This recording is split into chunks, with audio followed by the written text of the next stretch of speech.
Hello and welcome to the Sound Live.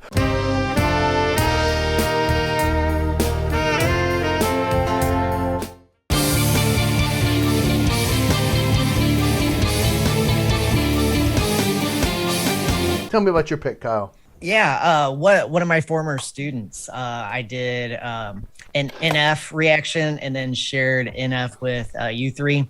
And in the comments, he said, hey, here's some other stuff you might like. And what was cool is I got to teach him from, 6th grade on, but then he started taking guitar lessons with me, I guess when he was a junior and, so you guys already had a bit of a rapport from being in class before. That's cool. And guitar lessons, it was like, he'd pay me for a half an hour, but it'd be like 2.5 hours later because we just had so much fun. And after he graduated high school, his parents would bring him. We'd go to open mics and play songs. I mean, we just, he was almost like family for a while. So it was really cool. And he suggested this one. I know absolutely nothing about this. So that's it. Without further ado, Musicians Panel reacts to Polyphia G.O.A.T. GOAT official music video. Here we go!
Oh, it's wonderful. You guys That was cool. Wow, that was so much fun. I really thought that was incredible. Okay, so take like Dream Theater with clean guitar and cross it with Red Hot Chili Peppers without vocals. It was slamming. There was all kinds of odd meter stuff. The bass was funky as all get out. The drummer was just having so much fun. I mean, the guitar players were incredible. You know, all the different harmonics and stuff they were doing. It was like, that's why I was saying akin to like clean Dream Theater. I mean, maybe he didn't play, John Petrucci's lines weren't maybe that, like the point was the tone. It sounded like that clean Ibanez chorusy tone that John Petrucci would use a lot. That's why I said that. But like it had like this cross of like prog metal and like prog funk, like Chili Peppers kind of. Oh man, like it was really awesome. I will be checking more of Polyphia out. That was really awesome. It was cool. It was almost like they were doing like when you sample stuff, you know, for like hip hop or EDM, and it's kind of glitchy, you know, or if you use a glitch effect or something like that, but playing like mimicking that with an instrument and doing it repeatedly, and it was so much fun to listen to. And what you mentioned, like the drummer, oh my god, the production on those drums and that guitar tone was just it was amazing. I was like crystalline guitars. I was like, well, it's like if you took like a humbucker, and for people who don't know guitars, it looks like two little fingers underneath the strings. And there's a way where you just tap one of those. So you're just using half of your pickup and then running into like a Mesa Boogie or something that you might use for metal. On a clean tone, you know, you put a little gain in front of it, it gets nice, starts to crunch up a little bit. I mean, the one guy had more of a tone like that. It sounded like the kind of tone where if your volume knob's at maybe like 3 position or so, so if you crank it up, the gain will crank up from the amp, right? From putting more input into the amp. But with that, it was at that level where it was just a soft clip, like almost akin to like, oh man, it was awesome. Okay, now the chord progression was pretty much the same thing over and over again. If you guys noticed, it was like a 4-chord pattern. It just kept repeating. But okay, that is not negative. That is not a criticism. That is a fact. The point is they did so much with it. It's like so cool when you could take one little pattern like that and make it into its own orchestrated, I don't mean with an orchestra, but I mean like, you know what I mean? Like everything had its place. They had their little stops all figured out. Like a lot of times they would stop on one and then, you know what I mean? It was just, I don't know. It was really cool. The energy behind it was just slamming. And it just had so much attitude. I liked that. I wasn't expecting the what was that? I guess that would be dubstep drop there. Throwing in a little bit of today, that was interesting.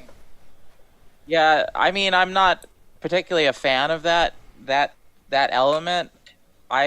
Unless it's used well, I think it was used well in this instance. Absolutely. I mean, like that's not a genre that I personally get into. It could be reproduced horribly. But, I understand what you're saying.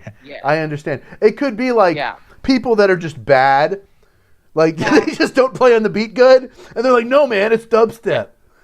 It could. I'm not saying dubstep is like that. Computer's totally an instrument, dude.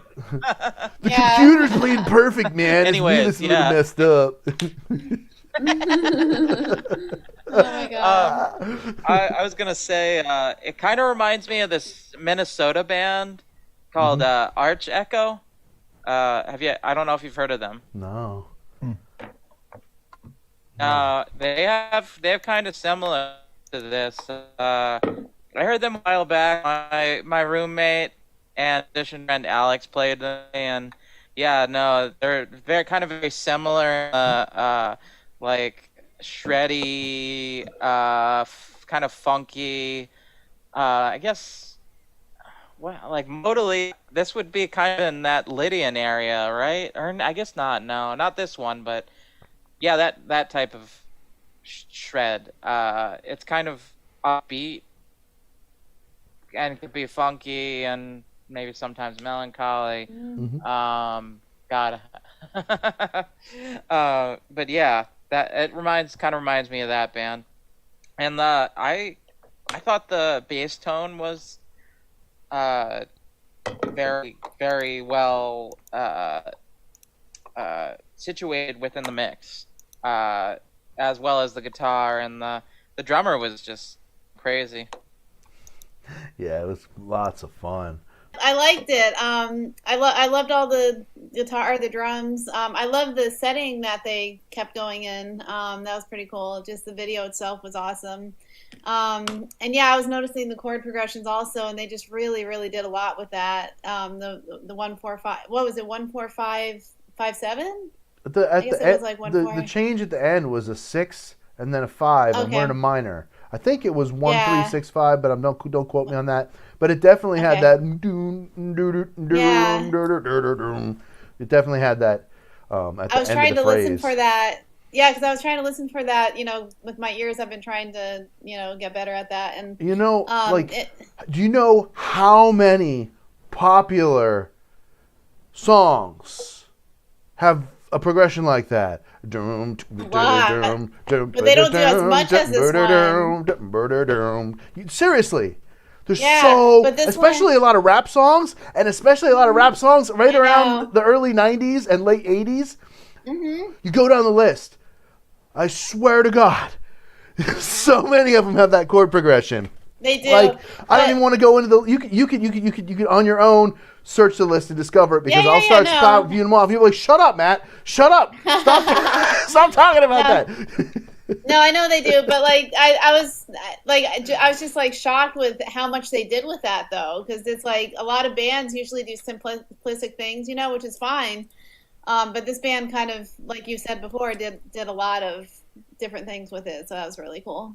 Yeah, that was fun. We want to thank you all here for being with us. Remember, this is the place where you come for reactions where we pause for nobody. That's right. And you can support the channel. 4 ways to support the channel right now. Patreon.com/Matthews Music Lesson Studio. Get that bonus content every week. LiberaPay.com/Matthews Music. If you want to do the non-profit way, help me the most. Just send me $1 a week, man. That's it. $1 a week would really help me towards reaching my weekly goal for studio funding. BuyMeACoffee.com. You can just buy me a coffee to replace the one I drank. Right now, simple. BuyMeACoffee.com/Matthews Caffeinate him. Yes, make me caffeinated. Then Venmo. You can get me at Matthews Music. Make sure that you subscribe to Kyle Walz. Make sure that you subscribe to Evelyn Holland. Make sure that you subscribe to Jennifer's music page. That's right, my friends here, you guys are all awesome. Everybody here has music on their page. Make sure you go and check it out. I've got a bunch of music on my page. Make sure you check it out. And if you're looking for music lessons, voice lessons, you can get them from me online at MatthewsMusicLessonStudio.com. That's right. And that's where you go. You can record the lessons and keep them forever. That way, you never forget what I said. It's great. That's the best benefit. And we'll see you all next week on The Sound Live.